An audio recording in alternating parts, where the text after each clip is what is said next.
Hello दोस्तों, welcome to motivational talk a journey of growth.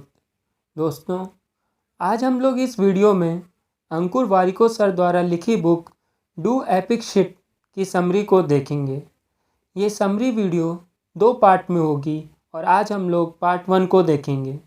वैसे तो अंकुर वारिको सर को आप में से काफ़ी लोग जान रहे होंगे, लेकिन जो अंकुर वारिको सर को नहीं जानते, मैं उनको बताना चाहूँगा कि अंकुर वारिको सर एक entrepreneur, content creator, angel investor और एक मेंटर हैं। और आज अपनी मेंटरशिप के थ्रू वो आज के यूथ को राइट डायरेक्शन में गाइड कर रहे हैं। और उनकी ये बुक उनकी लाइफ का एक रिफ्लेक्शन है, जिसे अब हम लोग देखेंगे। तो चलिए बिना किसी देरी के शुरू करते हैं।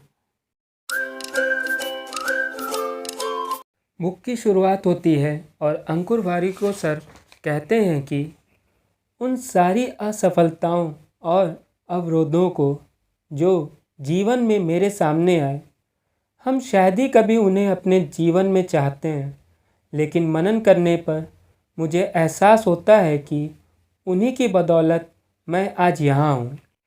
वह आगे बताते हैं कि समय चला जाता है और हमारे पास इन 2 चीज़ों में से कोई एक चीज़ छोड़ जाता है।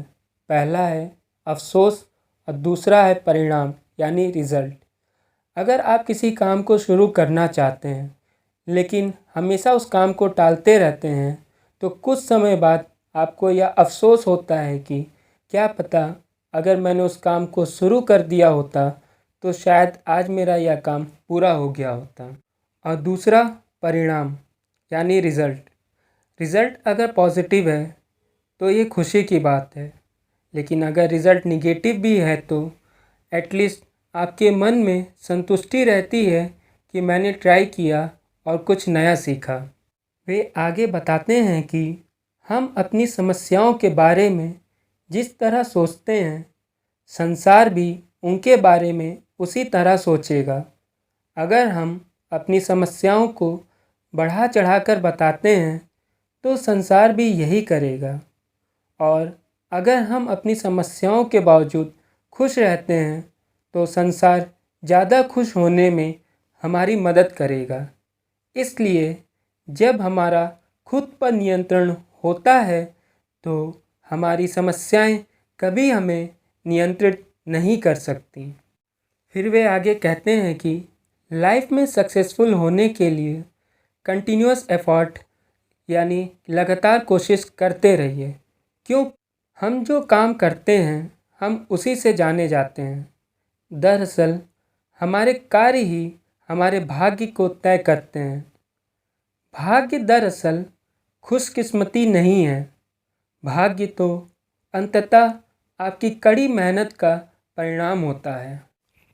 और आपको इस दुनिया के हिसाब से डिसाइड नहीं करना कि सक्सेस की डेफिनेशन आपके लिए क्या है। आपको अपने हिसाब से अपने सक्सेस की डेफिनेशन को डिफ़ाइन करना है। फॉर एग्ज़ाम्पल, हो सकता है आपके पास बड़ा घर ना हो, बड़ी गाड़ी ना हो, पर आप अपने काम को लेकर संतुष्ट हैं, आपके मन में शांति है, तो यही आपके लिए सक्सेस। फिर एक बहुत अच्छी बात का अंकुर वारिको सर जिक्र करते हुए कहते हैं कि ज़्यादातर खेल मैदान में नहीं खेले जाते, वे तो दिमाग में खेले जाते हैं, जिसे कोई नहीं देखता है सिवाय आपके। और यही आंतरिक संसार यानी इनर सेल्फ हमारे बाहरी संसार को चलाता है, क्योंकि यही हमें सिखाता है किस चीज़ पर ध्यान केंद्रित करना है और किस चीज़ पे नहीं।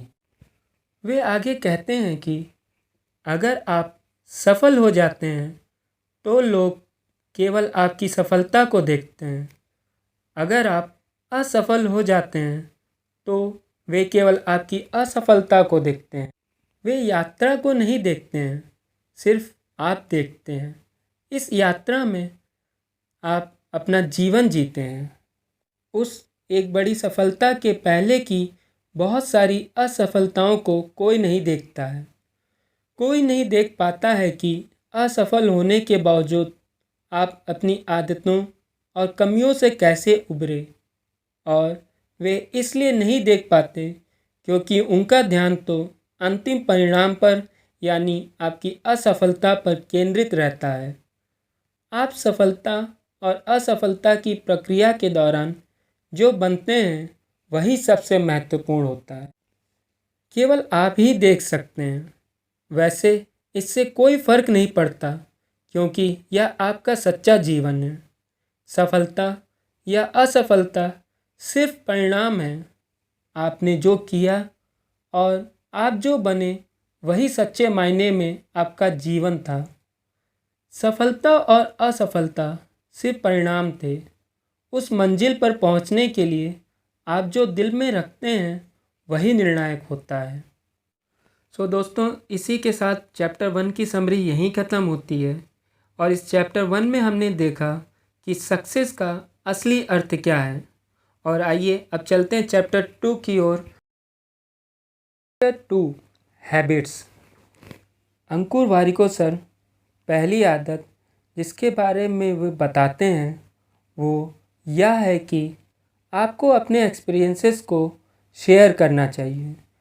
इन एक्सपीरियंसेस को शेयर करने की आदत डालिए क्योंकि वो शायद किसी के लिए एक मोटिवेशन भी हो सकता है और इस एक्सपीरियंसेस को सीखकर वो शायद जीवन में आगे भी बढ़ सकते हैं। दूसरी हैबिट जो आप में होनी चाहिए वो है क्वेश्चनिंग की, यानी कि सवाल पूछने की, जिसके बारे में संदीप माहेश्वरी सर भी कई बार बात करते हैं और हमें इसके बारे में बताते रहते हैं। अंकुर वारिको सर कहते हैं कि क्वेश्चनिंग करना बहुत इम्पॉर्टेंट है क्योंकि इससे जीवन में ज़्यादा अवसर पाने की कुंजी हमें प्राप्त होती है और ये कुंजी हमें हमारे उन जवाबों तक पहुंचा देती है जो हमें आगे चल के जीवन में मदद करने वाले हैं, यानी जो हमें सक्सेसफुल होने में हमारी मदद करने वाले हैं। इसके बाद वे हमें यह सिखाते हैं कि हमें अपने अंदर ऐसी आदतें डालनी चाहिए जिससे हम अपने थॉट्स को एक्शन में कन्वर्ट कर सकें। कई बार हमारे पास आइडियाज़ होते हैं, एक सोच होती है काम करने की, बट हम एक्शन नहीं लेते, हम डरते हैं। इसलिए अंकुर वारिको सर कहते हैं कि विचार शक्तिशाली होते हैं लेकिन तभी जब उन्हें कार्यों में बदला जाए। फिर वे आगे कहते हैं कि वेतन नहीं, सीखने का सर्वश्रेष्ठ तरीका खोजें। स्थिरता नहीं, प्रगति का सर्वश्रेष्ठ तरीका खोजें। आराम नहीं बल्कि डरों का सामना करने के लिए सर्वश्रेष्ठ तरीका खोजें।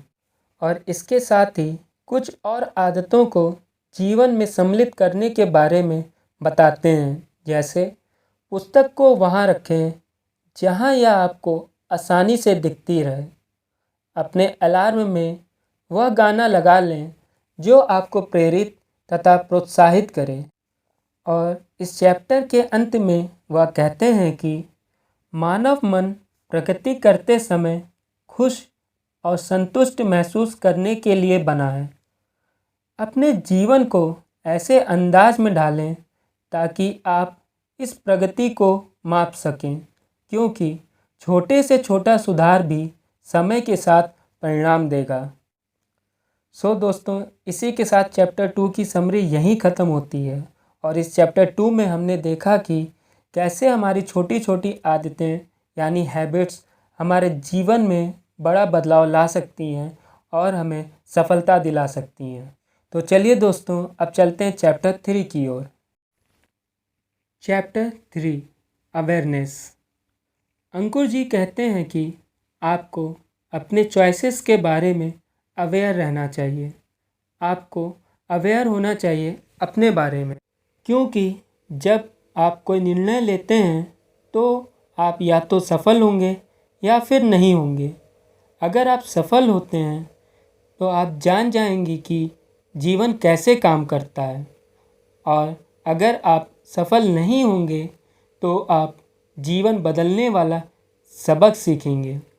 लेकिन इनमें से कुछ भी नहीं होगा अगर आप वहीं बने रहें जहां आप हैं। गतिशीलता से प्रगति होती है, स्थिरता से अफसोस पड़ता है। वे आगे बताते हैं कि वह काम जो आपने अब तक पूरा नहीं किया है और इसे नहीं करने पर आप खुद से नाराज़ हैं, ऐसा सिर्फ इसलिए है क्योंकि उस काम को आप प्राथमिकता नहीं देते हैं। आप सोचते हैं कि आपके पास अब भी समय है। असल में प्राथमिकताएं पहली नज़र में ही दिख जाती हैं और टालमटोल समस्याओं को जन्म देती है। फिर वह अवेयरनेस यानी जागरूकता की इम्पोर्टेंस बताते हुए कहते हैं कि आप कहीं नहीं पहुंच पाएंगे अगर आप जागरूक होने के बावजूद कुछ नहीं करते हैं, और आप हर जगह पहुंच सकते हैं अगर आप जागरूक हों और उस जागरूकता के आधार पर काम करें। वे किताबों की जागरूकता के बारे में बताते हुए कहते हैं कि गलतियों से सीखने का सबसे आसान तरीका पुस्तकें पढ़ना है। पुस्तकें दूसरों की गलतियों से सीखने का बेहतरीन तरीका है। आप उन्हें दोबारा क्यों करना चाहेंगे? अगर आपको दो विकल्पों में से किसी एक को चुनने को कहा जाए, जिसमें एक तरफ 300 रुपये की पुस्तक और 2 घंटे पढ़ने का समय हो और दूसरी तरफ 10 साल तक गलतियां करने का विकल्प हो, तो आप किसे चुनेंगे? जीवन में हर चीज़ वापस आ सकती है, बस समय नहीं आता, और समय के दोहन का सबसे अच्छा तरीका दूसरों के जीवन से सबक सीखकर उन पर अमल करना है। और फिर अंकुर वारिको सर हमें एक बहुत ही अच्छी बात समझाते हुए कहते हैं कि धीमी शुरुआत को छोटी शुरुआत समझने की गलती नहीं करें। आप ही अकेले नहीं हैं जो असमंजस में हैं। आप ही अकेले नहीं हैं जो अनिश्चित हैं। आप ही अकेले नहीं हैं जो संघर्ष कर रहे हैं। आप मूर्ख, अक्षम, अयोग्य नहीं हैं। हर व्यक्ति जूझ रहा है। हर व्यक्ति इसे समझने की कोशिश कर रहा है। खुद पर कठोर नहीं बने। जीवन में आपके पास जो है उसके लिए कृतज्ञ होना मूल्यवान है। और कभी भी जीवन में घमंड ना करें और हमेशा सीखते रहें, क्योंकि जो लोग सीखते हैं, चाहे उनकी उम्र जो भी हो, उनकी विकास यात्रा जारी रहती है। सो दोस्तों, इसी के साथ चैप्टर 3 की समरी यहीं ख़त्म होती है। और इस चैप्टर में हम लोगों ने देखा कि अगर हम चॉइसेस को लेकर, सेल्फ को लेकर, अपने थॉट्स को लेकर अवेयर रहें, तो वह दिन दूर नहीं जब सक्सेस हमारे पास होगी। सो दोस्तों, अगले वीडियो में हम लोग पार्ट 2 को देखेंगे, जिसमें हम लोग चैप्टर 4, 5 और 6 को कवर करेंगे। आप लोग अपना ध्यान रखिएगा। जय हिंद।